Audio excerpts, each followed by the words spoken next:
I didn't see that one coming. Oh, yeah, he's just like the late, great Tim Russert. You just can't tell with Keith Olbermann. What it stopped people from talking about over at NBC was Larry O'Donnell. I know. That's a question not asked very often. What did Larry O'Donnell say? He's Olbermann's co-worker, fellow news anchor, the new hot lover boy over there. He said on Friday he's not a liberal. No. I mean, he can play it straight as an arrow on the air. What is he? He's not a liberal. This is what he said. I, Glenn, unlike you, I am not a progressive. I am not a liberal who's so afraid of the word that I had to change my name to progressive. I'm not either. Liberals amuse me. I am a socialist. I live to the extreme left. The extreme left of you mere liberals. There you go. I'm sorry, can we play it again? Because you might have missed it. It was pretty subtle. Did you hear what he said? Listen to his political leaning. Liberals amuse me. I am a socialist. But didn't we just hear that there are no socialists? And I'm getting tired of saying that's a socialist mop. Wait a minute.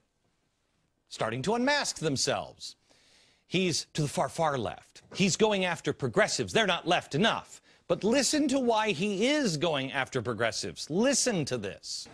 Liberals are 20% of the electorate. Conservatives are 41% of the Rare electorate. honesty. Okay?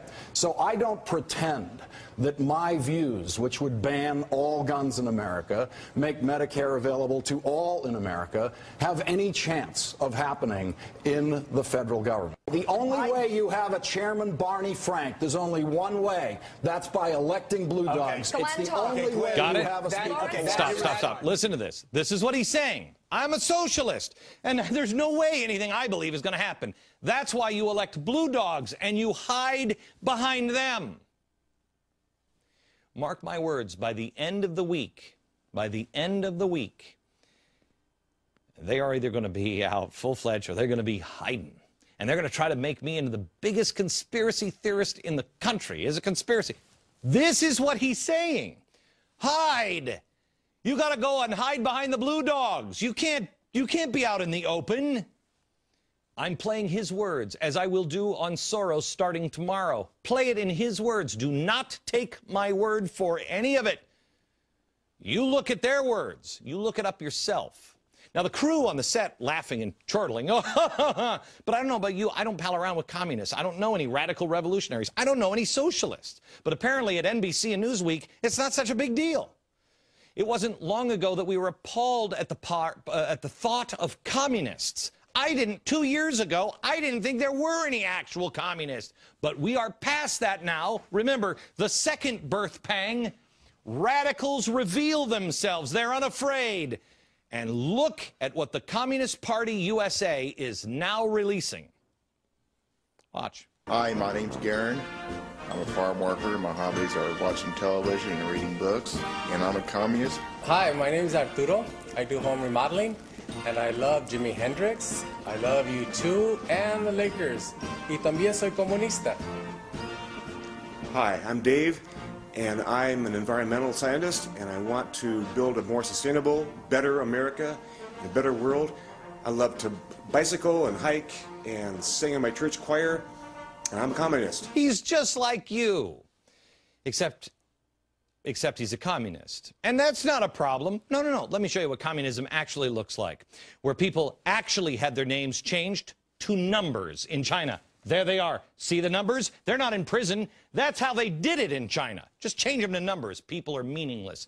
10 million starved under Stalin. Mao killed 2.5 million during his Great Leap Forward program. Tens of millions of innocent people were killed. That is what communism really looks like, but we don't teach that in our schools anymore. And finally is the last birth pang. What are we giving birth to? The last one is a money crisis. I have been warning you that we are on the same path to repeat the same exact mistakes as the Weimar Republic. We've hit the top of our debt standard. Nobody's going to want to loan to us. And so what happens? When we can't fund it through loans, or we can't afford the interest, we'll just start printing more money, and we're printing it like there's no tomorrow. Well, this is what leads to things like bread in a wheelbarrow. Here's where the rest of the world is starting to line up and blame us, and that is what we've done to our dollar. You got it? You got it? This I said under George W. Bush. The bought and paid for critics of mine will always, there he goes talking about Hitler again, and completely missing the point, which is this. Germany financially collapsed. That's kind of a historic fact, and it's kind of important not to glaze over that, isn't it? How did it collapse? Why did it collapse? What did they do? We should probably know the answer to that. Well, here it is. They monetized their debt. Did we learn our lesson from that? Well, I'll let Tim Geithner and Ben Bernanke, under oath, let you know. Next.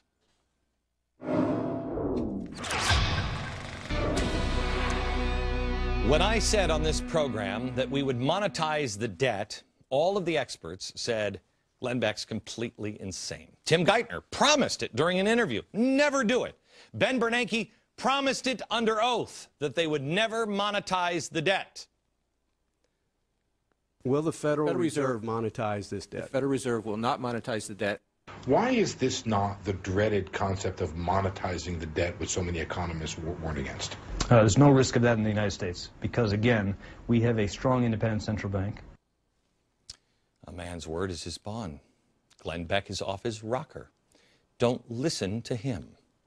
Oh, wait, what's that? Oh, it's an announcement from the Fed last week that they are monetizing the debt. Oh, and they're reinvesting about $250 billion to $300 billion more on top of the $600 billion proposed of monetizing of our debt. So it's nearly $1 trillion. But as Tim Geithner said, there's no chance of that happening in America. I also said that food inflation was coming. This is from April 2008. Listen. It's not that America is going to run out of food, because we're not. It's that food is going to get a lot more expensive. So now is the time to stock up, before the prices rise even more. Okay. Once again, mocked. I can't tell you when things are going to happen. I have no idea. I can't tell you. I don't know even what we're giving birth to, although I have a feeling it's a new world order. I don't know when the birth date is. But here's what's coming. Inflation. According to the NIA, National Inflation Association, I had these guys checked out 6 ways to Sunday. Joe, these are credible people. Credible people. This is unbelievable. The food crisis on inflation will be, according to the National Institute of whatever it is, will be the top crisis in 2011.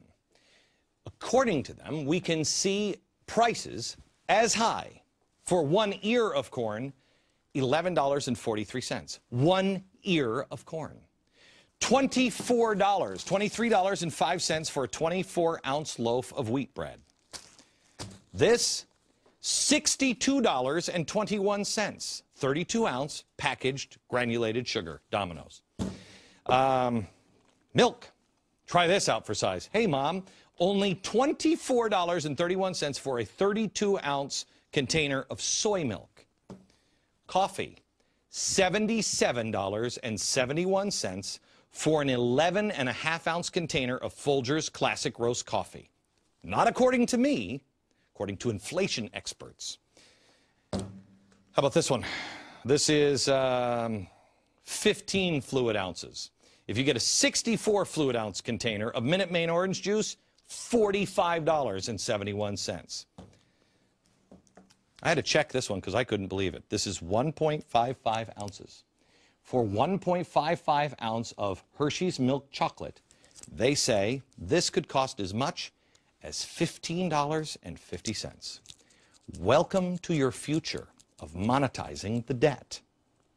Of course, now I should mention that your salary is supposed to go right up with inflation. And if you believe that, I've got a bridge right here in New York. You let me know how that works out for you. What is the rest of the world saying about monetizing our debt?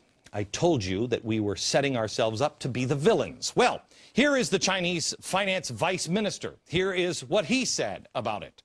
As a major reserve currency issuer for the United States to launch a second round of quantitative easing at this time, we feel that it did not recognize its responsibility to stabilize global markets and did not think about the impact of excessive liquidity on emerging markets. Uh-oh. How about the Germans? They've lashed out. They said, I don't think that the Americans are going to solve their problems with this, and I believe it's going to create extra problems for the world. Brazil said the Fed's move, it will devalue the dollar, hurt Brazil and other export-dependent economies. The fingers will all be pointing to us. Here's what I ask you to do.